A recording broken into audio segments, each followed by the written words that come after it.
हमारे इस खास कार्यक्रम मार्गदर्शन में हम उन लोगों से आपको रूबरू कराते हैं जो शिक्षा के लिए बेहतर काम कर रहे हैं, छात्रों के मन में करियर को लेकर उठने वाले हर सवाल का जवाब देते हैं और कैसे शिक्षा का स्तर बढ़े इसके लिए कोशिश कर रहे हैं।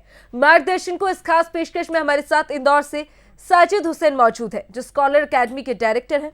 सर, आपका स्वागत है बंसल न्यूज पर। Good afternoon ma'am. बिस्मिल्लाहिर्रहमानिर्रहीम। सबसे पहले मैं अल्लाह ताला का शुक्र अदा करूंगा जिसने मुझे शिक्षा के क्षेत्र में काम करने का मौका दिया है, और मैं बंसल न्यूज चैनल का भी आभारी हूं जिन्होंने मुझे यह अवसर प्रदान करा है। साजिद जी, सबसे पहला सवाल तो मेरा आपसे यही होगा कि आप स्कॉलर अकेडमी के डायरेक्टर हैं, तो सबसे पहले आप अपनी अकेडमी के बारे में कुछ बताइए। मैम, मैं पिछले 11 साल से स्कॉलर एकेडमी रन कर रहा हूँ जिसमें मैं बच्चों को बेहतर मतलब मेंटली मोटिवेशनल और उनको अच्छी जिम्मेदारी के साथ मतलब एजुकेशंस को प्रोवाइड करवाता हूँ, जिसमें मैंने कम से कम नहीं करते हुए 2000 बच्चों से ज्यादा बच्चों का मार्गदर्शन करा है। बिल्कुल साजिद जी, अब मुझे आप ये बताइए कि आप कितने सालों से इस तरह छात्रों का मार्गदर्शन करें, कितने सालों से आप उन्हें डायरेक्ट कर रहे हैं? मैम, 11 साल हो गए हैं मुझे इसी तरीके से बच्चों को मार्गदर्शन करते हुए, जिसके अंदर में बच्चों को ये समझ लीजिए कि हर तरह से उनको मेंटली, या हमारी पूरी टीम उनको एक कहते हैं ना कि आप किस तरीके से उनको इम्प्रूव कर सकते हैं। साजिद जी, जैसा हम देख रहे हैं अभी बोर्ड एग्जाम्स चल रहे हैं, तो किस तरह से प्रिपेयर किया जा रहा है बच्चों को, किस तरह से उनको डाउट्स क्लियर किए जाते हैं? क्योंकि हम देखते हैं क्लास में दो तरह के बच्चे होते हैं, एक जो ऐसा कह सकते हैं पढ़ने में उतने अच्छे नहीं होते और कुछ ऐसे होते हैं जो ईजिली समझ जाते हैं, तो किस तरह से डील किया जाता है ऐसे बच्चों से? हाँ मैम, जैसे अभी आप देख ही रहे हैं बोर्ड एग्जाम स्टार्ट हो चुके हैं, और हमारे यहाँ ये रहता है कि जैसे स्टार्टिंग से हम बच्चों को फोकस करते हैं, तो इसमें हमारे पास दो तरह की क्वालिटी के बच्चे मिल जाते हैं क्योंकि सबका आईक्यू लेवल अलग अलग तरीके से होता है। इसमें एक वीक बच्चे जो रहते हैं उनके लिए हम हमारे स्पेशली सैंपल पेपर तैयार करते हैं, जिसकी वजह से उनका स्ट्रेस लेवल कम होए और उनको मोटिवेशनल मिले, और एटलीस्ट उनको लिखने की प्रैक्टिस करवाते हैं जिसकी वजह से वो एग्जाम को प्रॉपर तरीके से अटेंड कर सके। वहीं हमारे जो ये समझ लीजिए जिनका आईक्यू लेवल बहुत अच्छा आएगा, जो पढ़ने में बहुत अच्छे हैं, तो उन लोगों के लिए हम अलग से सैंपल पेपर या अलग से सेट प्रोवाइड करते हैं, जिसकी वजह से उनमें हमारे ये समझ लीजिए कि आप कंटिन्यूअसली देखेंगे हमारे जो रिजल्ट हैं उसमें उनका आप अच्छा परसेंटेज अचीवमेंट करते हुए देखेंगे उसके अंदर। साजिद जी, इसी से जुड़ा मैं एक दूसरा सवाल करना चाहूंगी। क्लास में दो तरह के बच्चे होते हैं, हम देखते हैं कि इंट्रोवर्ट होता है और एक एक्सट्रोवर्ट बच्चा होता है। एक्सट्रोवर्ट तो इजीली अपने डाउट्स क्लियर कर लेता है क्योंकि वो बात करने में उसको इजी होता है। इंट्रोवर्ट बच्चों पे आप किस तरह से ध्यान देते हैं? इंट्रोवर्ट बच्चों से स्पेशली मैम काउंसलिंग करी जाती है कि भैया उसकी किस चीज में प्रॉब्लम्स आ रही है। फॉर एग्जाम्पल, बच्चा कई बार क्वेश्चंस नहीं करता है, जिसके लिए हम उसको कंटिन्यूअसली टेस्ट लेते हैं, और टेस्ट लेने के बाद हम डिसाइड करते हैं कि हाँ, इस बच्चे की यहाँ पे कुछ ना कुछ प्रॉब्लम्स आ रही है, फिर उसको प्रैक्टिकली या पर्सनली उसके साथ बैठ के डाउट सेशन क्लियर करते हैं, तो बच्चा कहीं ना कहीं उस चीज को इम्प्रूव करने लग जाता है फिर धीरे धीरे, और बोलने लग जाता है। सबसे मेन तो यह है मैम, क्लास में एक फ्रेंडली माहौल क्रिएट करते हैं जिससे बच्चा मतलब बिल्कुल स्ट्रेस होके फ्रेंड्स की तरह हमसे क्वेश्चंस रिपीट करता है, क्योंकि सबसे पहला हमारा काम ये रहता है कि बच्चों को फ्रेंड्स करके मोटिवेट किया जाए। बिल्कुल साजिद जी, इसी से जुड़ा एक और सवाल, आपकी एकेडमी में छात्रों को किस तरह से पढ़ाया जाता है? क्योंकि हम देखते हैं कि ऑफलाइन क्लासेस तो होती है, क्या ऑनलाइन क्लासेस भी होती है? जैसे मैम, मैं ऑनलाइन और ऑफलाइन दोनों क्लासेस लेते हैं, लेकिन जहां तक कि हम देखते हैं 90% हम ऑफलाइन क्लासेस पे फोकस करते हैं, जिसमें क्या होता है बच्चों से हम डायरेक्टली इंटरेक्ट हो सकते हैं, बच्चों की प्रॉब्लम्स को सोल्व कर सकते हैं, उनके डाउट्स को क्लियर कर सकते हैं, क्योंकि हर बच्चे का आईक्यू जैसे मैंने बताया अलग होता है, तो उनकी प्रॉब्लम्स भी अलग अलग रहती है जो फिजिकली पढ़ाने में हम आसानी से ऑब्जर्व कर लेते हैं। बिल्कुल साजिद जी, हम देखते हैं कि आजकल का जो टाइम चल रहा है, जेंजी बच्चे जिनको कहते हैं, उन पे किस तरह से ध्यान दिया जाता है? क्योंकि वो बच्चे ऐसे हैं जिनके पास डिस्ट्रैक्शंस बहुत ज्यादा है, यूँ कहते हैं कि उनको फ्रेंड्स के साथ हैंग आउट भी करना है, उनको घूमने फिरने भी जाना है, तो किस तरह से उनको टाइम मैनेजमेंट आप सिखाते हैं? क्या टिप्स आप उनको देना चाहेंगे? बिल्कुल मैम, जैसे आज का इस जनरेशन हम देख रहे हैं जेनजी मतलब बहुत सारा एडवांटेज है मैम उनके पास। अगर आज जेनजी को पढ़ा रहे हो मतलब आपको खुद को भी एक इम्प्रूव करना पड़ेगा, जो सभी टीचर्स के लिए रहता है। मतलब उनका एडवांटेज भी है और डिसएडवांटेज भी है। एडवांटेज ये है कि उनके पास सारे लेक्चर आजकल यूट्यूब पे अवेलेबल है, जो हमारे लिए एक चैलेंजेस बना हुआ है। और डिसएडवांटेज ये है कि वो डायरेक्ट किसी भी चीज को ऑनलाइन जैसे हम पढ़ रहे हैं तो वो ज्यादा कनेक्ट नहीं हो पाते हैं, थोड़ी थोड़ी देर में डिस्ट्रैक्ट होते हैं, मैसेज आ जाता है या पढ़ने बैठे हैं तो 2 मिनट 5 मिनट 10 मिनट स्टडी करिए, उसके बाद वो स्नैप पे चले जाते हैं, इंस्टाग्राम पे चले जाते हैं। तो ये बहुत ज्यादा डिस्ट्रैक्ट रहता है और उसकी वजह से उनको बहुत प्रॉब्लम्स होती है। हम यहाँ पे टाइम मैनेजमेंट में हम उनको ये कहते हैं कि भैया ठीक है, आप अपनी लाइफ को एंजॉय करिए, लेकिन कम से कम 5 से 6 घंटे आप पढ़ाई पे भी फोकस करिए। एक पर्टिकुलर टाइम सेट करिए कि इस टाइम पे हमको ये वाला हैंग आउट करना है या दोस्त फ्रेंड्स के साथ मिलना है, और इस टाइम पे हमको हमारा फोकस करना है कि हम एक बार बैठ गए पढ़ने तो फोकसली हम मोबाइल्स को दूर रख के सिर्फ अपनी स्टडी के ऊपर फोकस करें।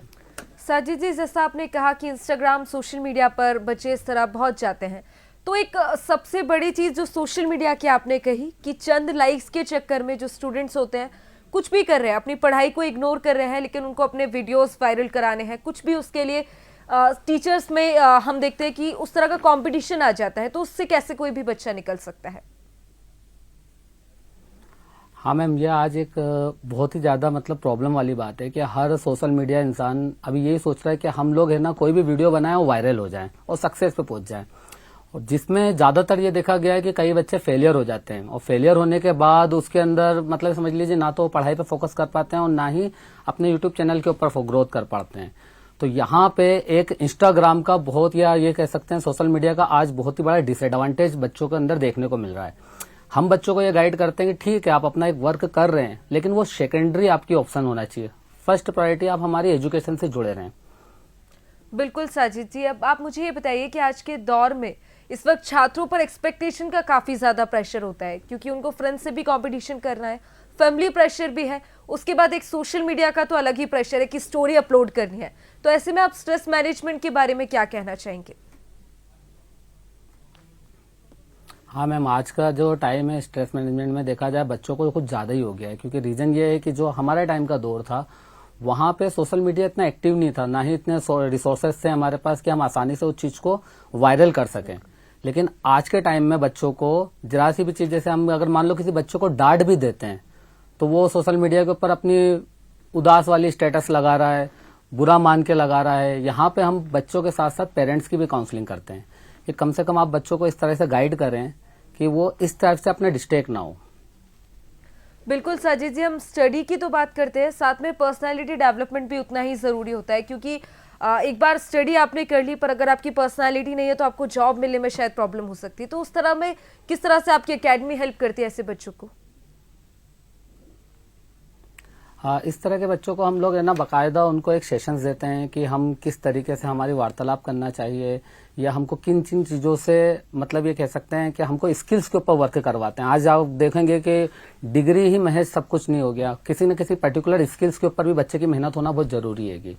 पर्सनालिटी डेवलपमेंट में यही है कि हम उनको बात करने का तरीका, उनका मोटिवेशनल, हर वक्त उनको एक तरीके से डिसिप्लिन, ये सारी चीजें प्रोवाइड करते हैं। और एकेडमी में एक ऐसा एनवायरनमेंट बनाया जाता है जिससे वो फ्रेंडली हो सके, हर इंसान से आराम से मतलब कह सकते हैं कम्युनिकेशन आसानी से कर सके वो, जैसा साजिद और एक जिम्मेदार इंसान बन सके। जी, जैसा आपने कहा कि फ्रेंडली इन्वायरमेंट बनाया जाता है, लेकिन उसके बाद भी ऐसा होता है क्लासेस में कि फ्रेंड्स के बीच में क्लैशेस हो जाते हैं। कंपटीशन के बारे में कहें तो ऐसा लगता है कि उसके नंबर ज्यादा आ गए हैं, हमारे नंबर कम रह गए।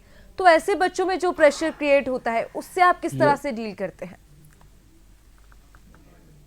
ये बच्चों के अंदर मैडम जनरली पाया जाता है। ये तो फ्रेंड्स में भी देखा गया है कि अगर मान लो एक फ्रेंड्स के नंबर दूसरे फ्रेंड्स से ज्यादा आ गए हैं तो कहीं ना कहीं उनके अंदर वो वाली चीजें आ जाती है कि यार इसके नंबर इतने ज्यादा कैसे इंप्रूव हो गए। यहाँ पे हम बच्चों को इस तरह से गाइड करते हैं कि जैसे हर बच्चे में एक अलग स्किल्स है, तो कुछ बच्चे पढ़ने में बेहतर हैं तो कुछ बच्चे अदर एक्टिविटीज या अदर स्किल्स में बेहतर हैं। तो वहां पे कॉम्पिटिशन्स को फ्रेंडली रखा जाता है, ना कि एक दूसरे को आर्ग्यू के हिसाब से या एक दूसरे की जलन के हिसाब से रखा जाए।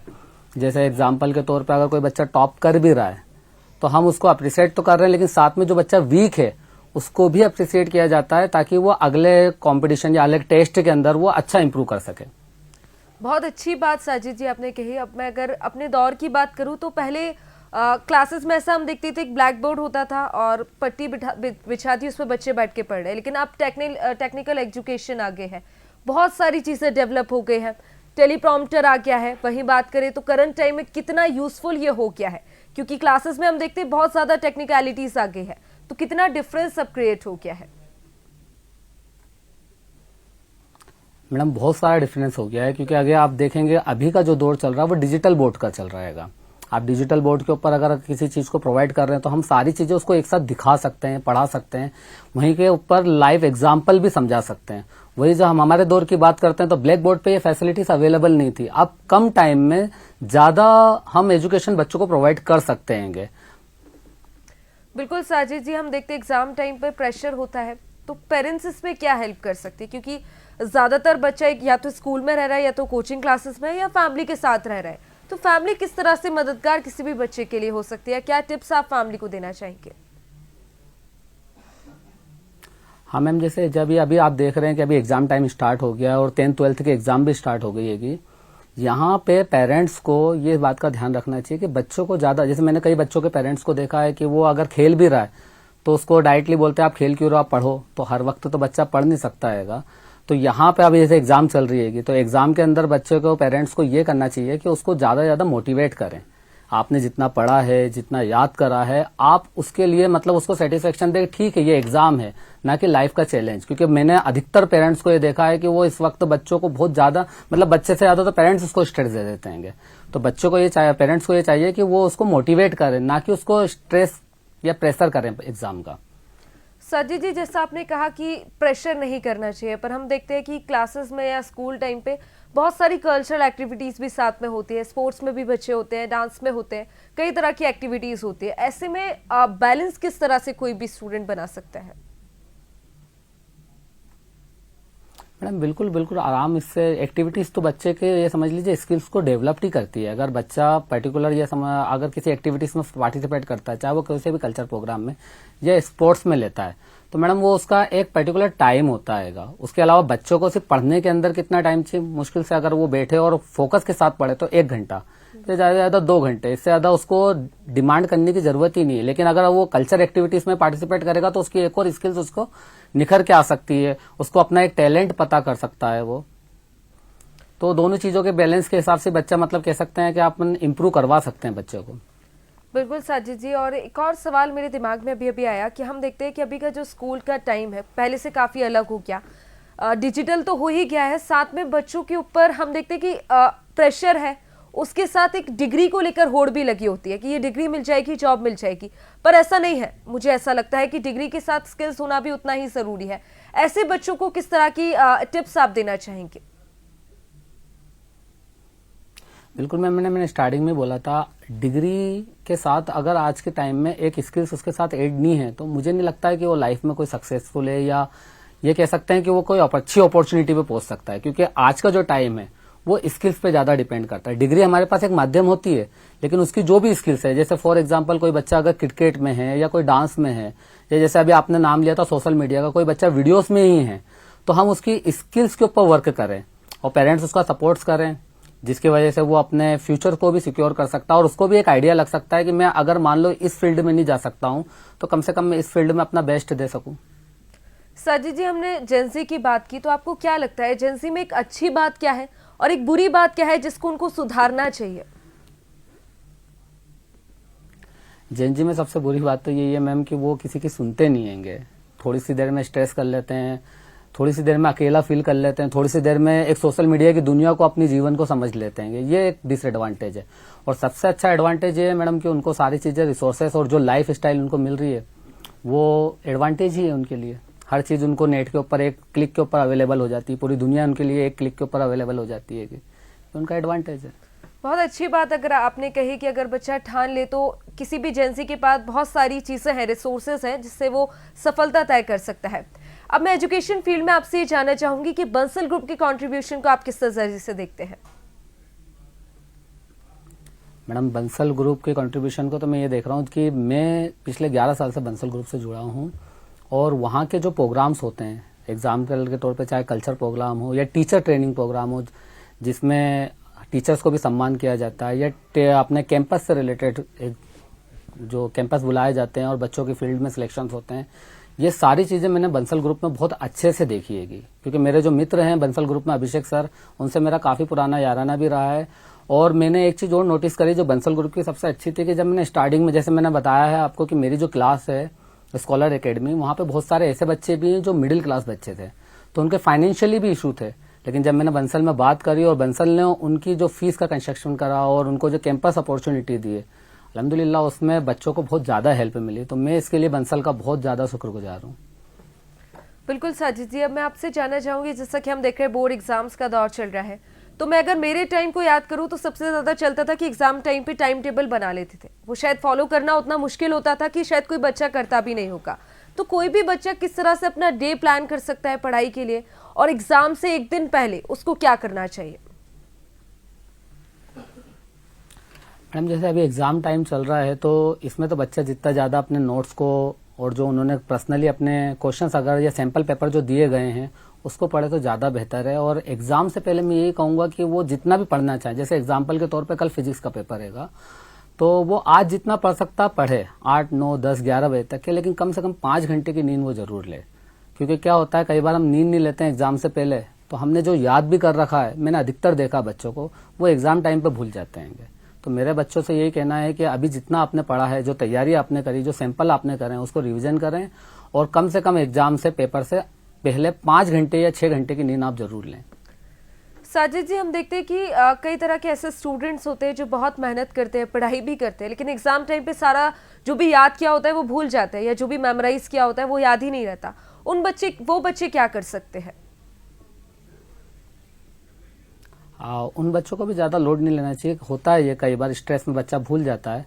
ऐसे टाइम पे मैं उनको यही बोल रहा हूँ कि जो आईएमपी क्वेश्चंस होते हैं या पिछले 3 साल के 4 साल के पेपर्स जो होते हैं एमपी बोर्ड में और सीबीएसई बोर्ड में देखा जाए, तो आप 5-7 साल के जो अपने सैंपल पेपर है उनको आप अच्छे से पढ़ें और उसको जितना अपना याद है, बस जितना हमने याद कर रखा, जो वीक बच्चे होते हैं बस उसी को मेमोराइज करें, उसी को एक बार लर्न करके चले जाएं। बिल्कुल साजिद जी, अब आप छात्रों को आप क्या गाइडेंस देना चाहेंगे, क्योंकि 12वीं के बाद कौन सा फील्ड है, सबसे बड़ा सवाल तो यही हो जाता है, क्योंकि एग्जाम भी दे लिया, प्रिपेयर भी कर लिया, अब क्या करें ऐसे टाइम में? और एग्जाम्स के बाद जो फ्री टाइम जो होता है हम कह सकते हैं, उसमें किस तरह से खुद के लिए काउंसलिंग के लिए ढूंढना चाहिए कि मुझे किस फील्ड में जाना है, किस फील्ड में जॉब सिक्योरिटी ज्यादा होगी? हाँ, जैसे मैम इसमें देखा जाए, जैसे 12th पीसीएम के बच्चे जो हैं उनके लिए बेहतर अपॉर्चुनिटी तो आईटी ही हैगा। आईटी में सीएस और अभी तरह तरह के कोर्स आ रहे हैं, एआई आ गया हैगा। तो मैं बच्चों को यही रिकमेंड करूंगा कि वो आईटी फील्ड के अंदर देखें और जितने जो प्रोफेशनल कोर्स चल रहे हैं, जैसे एआई चल रहा है अभी, उसके अंदर वो ज्यादा अपना कैरियर ऑप्शन चुने तो ज्यादा बेहतर है। बिल्कुल साजिद जी, और हम देख रहे हैं कि एआई का बहुत ज्यादा इम्पैक्ट आ गया, और हम यूं बात करें तो चैट जीपीटी, क्योंकि आप कोई भी सवाल है चैट जीपीटी पे सर्च करो, आपका या तो कोई भी प्रोजेक्ट मिनटों में कंप्लीट हो जाएगा, या कोई क्वेश्चन है आप उसका आंसर मिनटों में ढूंढ सकते हैं। कितना प्रभाव बच्चों पर इस चीज का पड़ रहा है, क्या वो अच्छा है, और कितना यूज इसको करना चाहिए किसी भी स्टूडेंट को? मैम देखो, कोई भी चीज है उसका अति किसी भी चीज की बुरी होती है। चैट जीपीटी आज बहुत अच्छा रिसोर्स है, हमारे सारे क्वेश्चन हम उससे आसानी से, जैसे हम लोग खुद भी चाहें तो पेपर बहुत आसानी से बना लेते हैं, ऐसे स्टूडेंट अपने आंसर्स उसकी लैंग्वेज के हिसाब से उसको सर्च करके बना सकता है। तो उसका अगर मिसयूज नहीं करा जाए तो बहुत अच्छी अपॉर्चुनिटी है, लेकिन उसकी अगर लत लगा ली जाए या उसका मिसयूज करा जाए तो वो तो उसके लिए नुकसान ही होगा। बिल्कुल साजिद जी, आज के टाइम में हम स्किल बेस्ड एजुकेशन की हमने बात की, तो वो कितनी इंपॉर्टेंट किसी भी स्टूडेंट के लिए है, क्योंकि पढ़ाई के साथ स्किल्स भी उतनी ही ज्यादा जरूरी होती है।